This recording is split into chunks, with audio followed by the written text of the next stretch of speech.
Hi friends, it's Deanna Williston with Our Blooming Catholic Life, and I'm back again with my Franciscan yard sale book reviews. So this one actually looks like it was ordered off the internet and originally cost $10. This is just really interesting because it's the Poems of St. John of the Cross. Now, I'll admit, some of these books, when I came across the Franciscan yard sale, I was standing next to a friar, and I asked him, he is our fraternity's spiritual assistant, and I asked him to point out some books. So some of these I didn't fully process when I picked them up. I mean, I saw St. John of the Cross, but I did not see the Poems of St. John of the Cross. I didn't even know that was a thing till I literally picked this up to review it for you. Very interesting. Translated with an introduction by Willis Barnstone. Let's look in it. Very simple little title page. Then another title page. Poetry. Oh, other books by him. So he has a number of other books that are poetry, criticism, and translations, and anthologies. Goodness, so he has quite a few books here, and the publisher is a New Directions, or New Directions, I'm not sure. The copyright was 1968 by Indiana University Press, and it was renewed by Willis Barnstone in 1972. All rights reserved except for reviews. Interesting that the little thanks is in the bibliographical information. For their many helpful suggestions, my thanks to Jose Donzano, Ruth Stone, Robert and Brenda Shiljan, and Norma Grasso. Published by arrangement with Indiana University Press, Bloomington, Indiana, which publishes a cloth-bound edition of this book. Interesting. First published as New Directions paperback in 1972, manufactured in the United States. Published simultaneously in Canada by Penguins Books Limited. This is very confusing. New Directions books are published for James Laughlin by New Directions Publishing Corp. in New York. That was a lot. And this was actually the 13th printing in 1972, and it was dedicated for Miguel Edguandos. I don't know how to say that. Whew. Table of contents. Okay, it is a book of poetry, so if you were expecting it to be a little odd, okay. But the page number is right next to the poem, so that's kind of helpful. I mean, it is, so they don't have all the dots. But they have the name of the poem is in its original language with the translation underneath in italics. For some unknown reason, the page number is in the inside margin. Oh. As we go further, the page number may be in the corner or on the inside, depending on what page you're on. Not cool, but it's how they chose to do it. I did see there's a bookmark in there. Oh, was very firmly in there. So I did say this book looked like it was bought somewhere else. It looks like it was at Newman Bookstore, which at the time this was done was www.newmanbookstore.com. Theology, philosophy, liturgy, spirituality, scripture, classics, service, quality, savings. The largest Catholic bookstore in the country, and it's in Washington, D.C. So that was very firmly in there. Introduction, and then let's see how many poems. 1, 2, 3, 4, 5, 6, 7, 8, 9, 10, 11, 12, 13, 14. Then there's 14 poems, and then the appendix says 9 ballads. And then there's principal, variant, titles, and subtitles, and a selected biography. So let's look at the introduction just a smidge here. San Juan de la Cruz was a poet of paradox. He wrote few poems, or if he wrote more than we have, made little efforts to preserve them. And then there's hypertext. So is that, it's not a footnote. Let's see what it is. Because it didn't say endnotes at the end. So let's see if they're at the end of the chapter, maybe? Sorry, friends, I really don't look at these ahead of time. I don't cheat. Okay, there it was. Yes, the notes are at the end of the introduction that were hypertexted. Oh, that's a very long note. Maybe I should read that. In the last year of his life, when he was being persecuted by authorities in his own order of Carmelites, we hear that the nuns of the convent of Baez de Segura in northern Andalusia destroyed all the letters and papers of San Juan they had out of fear that such material might be used as evidence against him or might implicate them. This was San Juan's favorite monastery, to which he returned many times. His friends among the nuns, we know, had been the impetus behind the writing of some of his commentaries. It is not unlikely that among all his papers destroyed were lines or poems which have not come down to us. In any case, it is scarcely conceivable that San Juan sprang, as it were, full-grown into the world of letters with no earlier poems. Oh my! So they were actually destroyed. And San Juan de la Cruz is, of course, St. John of the Cross. I'm not sure why he chose to then put his name in his original language when it's a translated edition without any note there. I guess he's expecting you to know since you picked up a translated edition. Let's see. Yet in the 11 central poems of his work, we have a poet unsurpassed in the Spanish language, a companion in quality to Sappho and Li Po, to Emily Dickinson and Cavafy. He was widely eclectic and openly derivative, yet among the most original poets in any tongue. He was not at all concerned with his place as a poet or the worth of the poetry in itself, yet poetry was so important to him that it was, he wrote in his commentaries, the only means of expressing the ineffable. In San Juan we feel the deepest, most withdrawn sense of solitude, though his theme was union. He sought freedom from the senses, although his own poems comprise the most intensely erotic literature written in the Iberian Peninsula from the time of the Moors to Garcia Lorca. Although he was a monk who had taken vows of chastity, his allegory to express oneness with an absolute being was the sexual climax of lovers. Usually he wrote in the first person singular, but his poems are never autobiographical in the ordinary sense of small incidents, as in the poems of Quevedo or Lope. He always wore a mask, normally that of the female lover, yet behind the mask the lyrical speaker of the poems is universally personal, and almost in a spatial sense profoundly within St. Juan himself. He looked for darkness to find fire, and was comforted by his knowing, which gave him hope of knowing. He withdrew from the world to be closer to his God, yet nature and human love are key to his poetry. To rise, San Juan fell to the blackest bottomland. To live, he had to die in life, his poems say. To waken, he closed his eyes in order to see in the black night.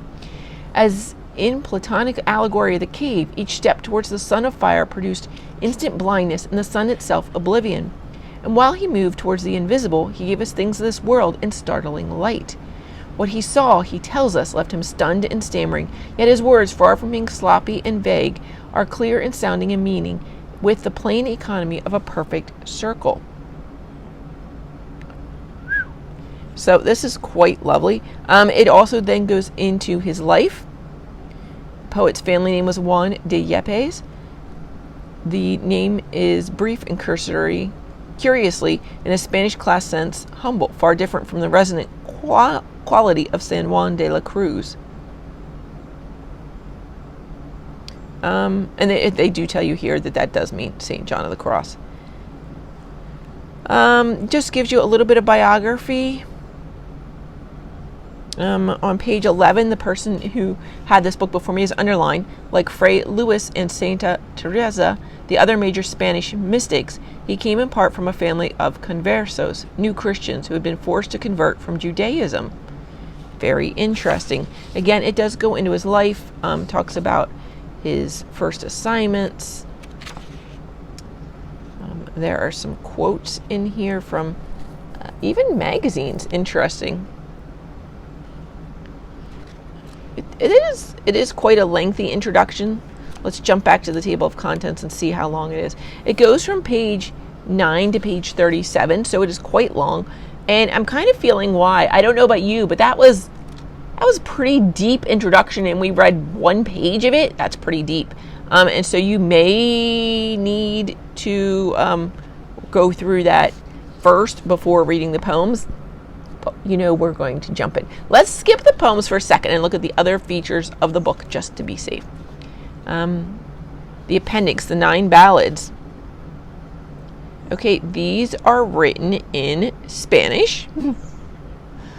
It's called Romance 1, and then it just goes straight into...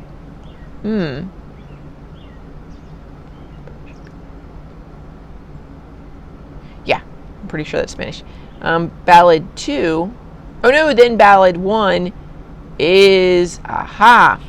So Ballad 1 is written out with an English title, but then in Spanish, and written as you normally would expect to see a poem written. And then it's written out in English in a block form, but the verses are all numbered. They have the same numbering so that you can find them. Then it's Romance 2, which is the communication of the three persons. Oh, it doesn't say that. I'm actually able to read some very basic Spanish, so I figured that one out. Sorry. And yeah, on the communication among three persons. Romance 3 is on the creation. So these are ballads, but they're not super long. This one just has 5 stanzas. One has 7. This one has 17. On creation is actually quite a long one, but it's broken up into sections. Oh, yes, it seems to be the longest. There's one on the incarnation. Ooh, lovely. And the incarnation continued. So 7 and 8 are really both the incarnation and then the birth. Principal variant titles and subtitles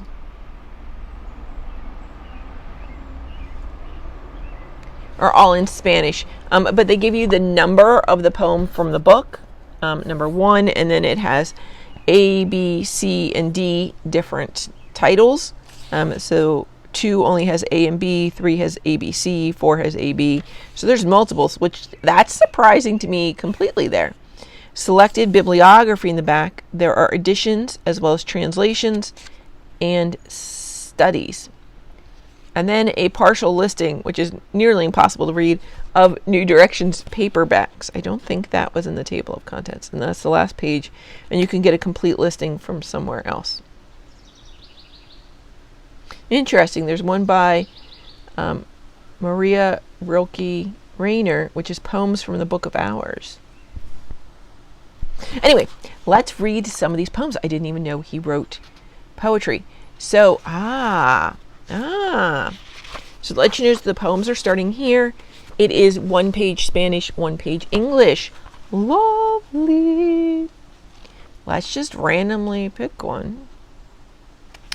I live, yet do not live in me. And I could almost read this in Spanish. How exciting. I'll just read the first stanza, though. I don't want to embarrass myself or my Spanish-speaking friends too much. Vivo sin vivir en mí, y de tal manera espero que muero porque no muero. I live, yet do not live in me, am waiting as my life goes by, and die because I do not die. No longer do I live in me, and without God I cannot live. To him or me I cannot give myself. So what can living be? 1,000 deaths my agony, waiting as my life goes by, dying because I do not die. This life I live alone I view as robbery of life, and so it is a constant death with no way out until I live with you. God, hear me, what I say is true. I do not want this life of mine, and die because I do not die. Being so removed from you, I say, what kind of life can I have here?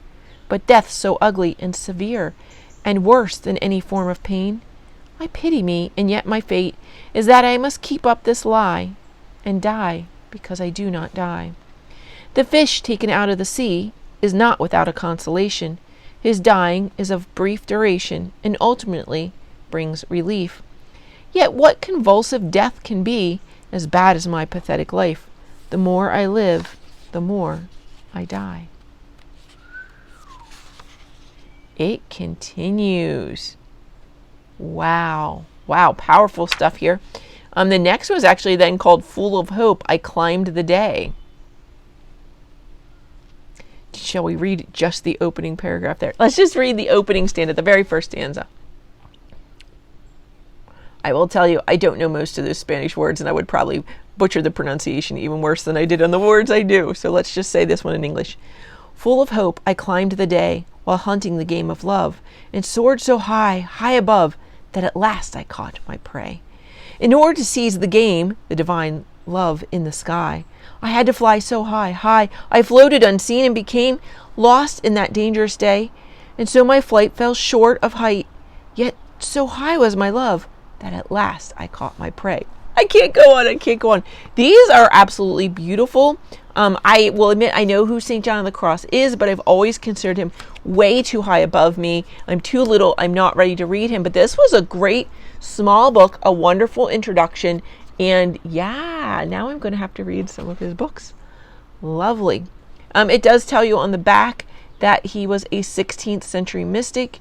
This is a bilingual edition. Had I read the back, I would have known that. This was the first in modern English, was originally published in hardcover in 1968 by Indiana University Press. Most of these poems were written during a 9-month period in 1577 to 78, when St. John, also known as San Juan de la Cruz, really should have read the back cover. I was skipping it this time for you. He was imprisoned and tortured in the dungeon of a small Carmelite monastery in Toledo, and their recurrent motifs are both metaphysical and deeply personal. Wow. Very beautiful, very deep. So he was in prison and decided to write poetry of praise to God. Lovely. Okay, so I hope you enjoy this. Get out and read it. I'm sure it has got to still be out there because this is a timeless classic. God bless you, friends. In the name of the Father,